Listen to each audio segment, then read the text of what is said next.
Forza Motorsport Update 7 is officially here, so let me take you through everything you need to know from the main game content to the multiplayer events and bug fixes and improvements as well. So to start with, I do want to point out that Update 7 actually reduces the installation footprint of Forza Motorsport by a roughly 15 to 20%, decreasing its file size by 25GB on Xbox Series X and S and 29GB on PC. But to accommodate this optimization, this update will be slightly larger than usual at 15GB total. They also want to note briefly on the Forza race regulations because in Update 6 they made two specific changes to that model. The first change was to add more examples of sideswipe collisions to the model's training data. The second was to reduce false negatives and ensure they assign penalties to players who should have received them but weren't. This second change had the unintended consequence of also increasing the false positives by a much larger margin than anticipated. Therefore, it assigned penalties to players who should not have received them. So in Update 7 they have adjusted the weighting so that they can expect to see false positives reduced and added more examples of sideswipes to the training data to continue adjust the model. And Update 7 will be alive for the following 5 weeks over the normal 4.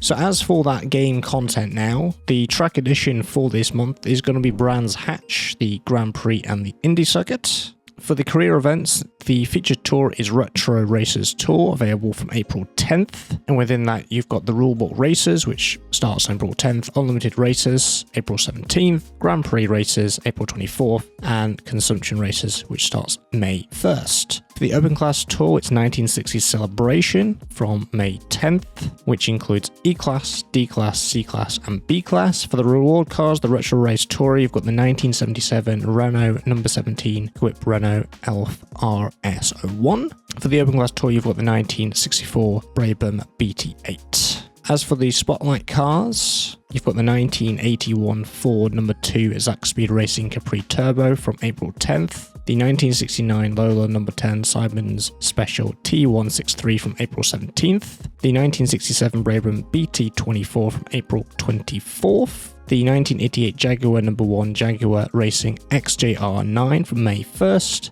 and the 1975 BMW number 25 BMW Motorsport 3.0 CSL from May 8th. As for Car Pass, you've got the 2019 Ginetta G55 GT4 from April 10th, the 1970 Matra Simca number 146 equipped Matra Simca MS650 Tour de France on April 17th, and you've got the 2016 Ligier number 11 Euro International GSP3 from April 24th. And once all those three cars are released, so that's from the April 24th, the car pass will be officially complete with all 30 cars. Moving on to multiplayer events for the Spec Series, you've got the Formula 60 Spec Series from April 10th, the BMW M Pro Car Spec Series from April 17th, the GTP C Series from April 24th, and the Vintage Le Mans Sports Car Series from May 1st, and finally the Formula 70 Spec Series from May 8th.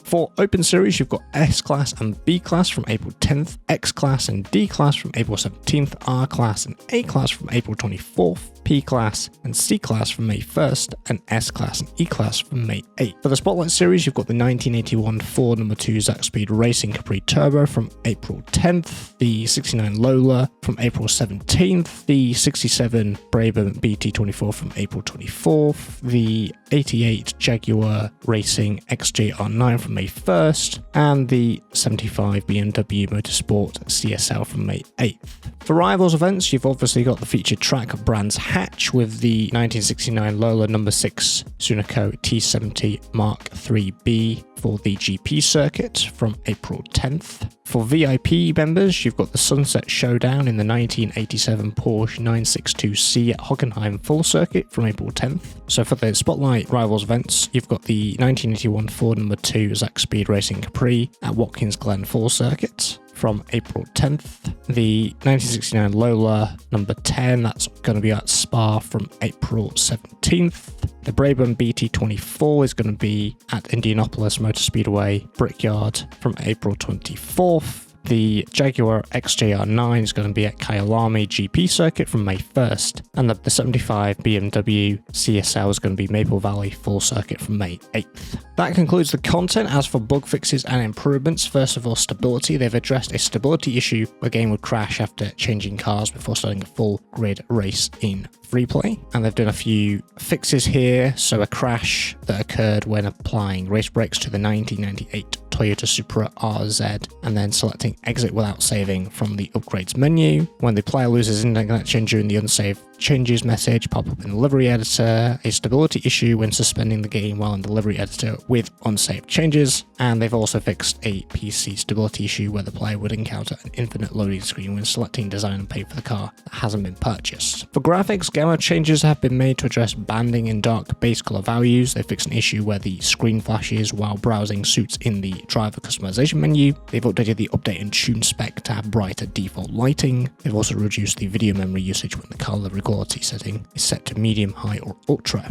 Specifically for PC, they've done one thing, which is fix an issue where a warning about the unrecognized device does not correctly pop up when plugging in a Fanatec Club Sport V2 with no drivers installed. For gameplay, proximity arrows are now enabled for all players by default in multiplayer. Fixed multiple crashes that could occur when players are entering featured multiplayer races. They've also fixed a crash when changing fuel and tire options, as well as an exploit where players could skip time by suspending the game, and a glitch caused the race ends in timer to show up when it's not supposed to. They've changed the default end of race timer to be 10 seconds instead of 30 for private multiplayer races of the meetup type.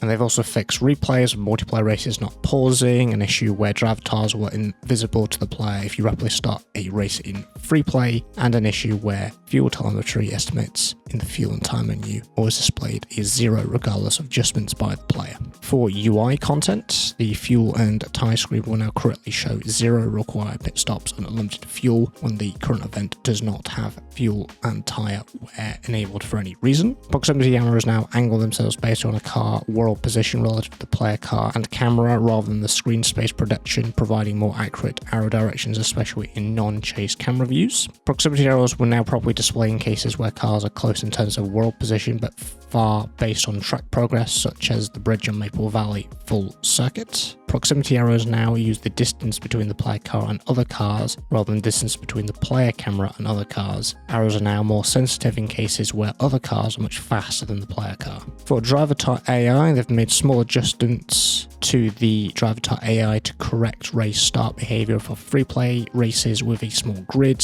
fix an issue where AI brake lights were stuck on after rewind. For the Forza race regulations, they've fixed an issue where the collision detection code would sometimes cause a crash. They've also fixed an issue where players would occasionally be disqualified in a new multiplayer race after being disqualified in a previous multiplayer race, and fixed an issue where the penalty data was carried over from previous events. For tracks, they fixed a handful of black or corrupted ambient occlusion track zones on the Le Mans full circuit and Old Montsane circuits, and these were visible at the track overpass, off-track surfaces, the observation tower, green tarp, stairs, and adjacent grounds. They've done updates to numerous textures that have been made on the Le Mans full circuit and Old Montsane circuit to address various misplaced and low-resolution textures visible in multiple zones, including track signage and overpass inscriptions. They've removed numerous booths across the Le Mans full circuit and Old Montsane circuit that are not present on the real-life track. They've fixed an area of the Le Mans full circuit and Old Montsane circuit where tyre walls would pop into the player's view. They fixed an area in Le Mans again where parts of the advertisement scaffolding visibly pop into the player's view, as well as remove lights and glow effects in areas with unnatural light sources. They've also fixed an issue where lighting is significantly darker at night under the certain weather conditions. They've also fixed an area where the car was visibly clipping into the grass. And if you couldn't already tell, that was all for the Le Mans full circuit and Old Montsane circuit.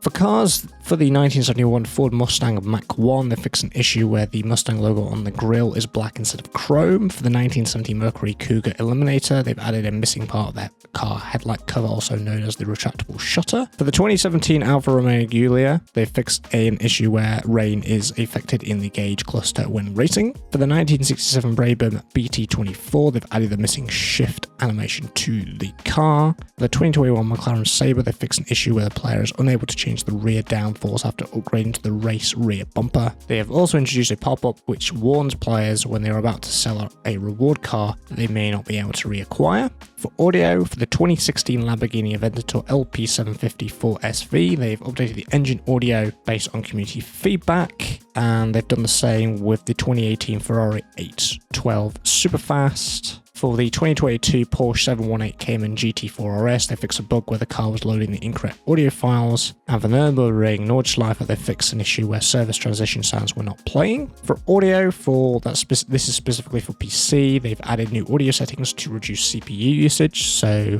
Spartal audio needs to be disabled to enable new options. There's also sample rate. Lowering this value will improve CPU performance but reduce overall audio quality. There's also buffer size, which increases the value, will improve the CPU performance, will increase the audio latency and reduce audio frame rate. For cinematics, they've updated the Le Mans replay cameras to better frame on track action. They moved camera to hide out of environment areas in Indianapolis Grand Prix circuit track intro cinematic. They've adjusted the solo podium car cameras to avoid clipping through podium stage geometry. They've changed the cube map for better lighting element reflections in car theatre. They've also addressed a bug where sometimes the background pit cinematic in the featured multiplayer pre-race and results menu appeared black. For the livery editor, they've added a new uniform scale and non-uniform stretch tools to replace size. These can be applied to individual decals or layer groups. They've fixed a UGC ordering issue where all vinyl designs, tunes, photos and replays were being sorted by oldest to newest rather than newest to oldest. They've also fixed an issue where shared tunes were not appearing after the 8th tune in search results, and in the livery editor where scrolling through UGC vinyl shapes would sometimes force the selection to the bottom row, and an issue where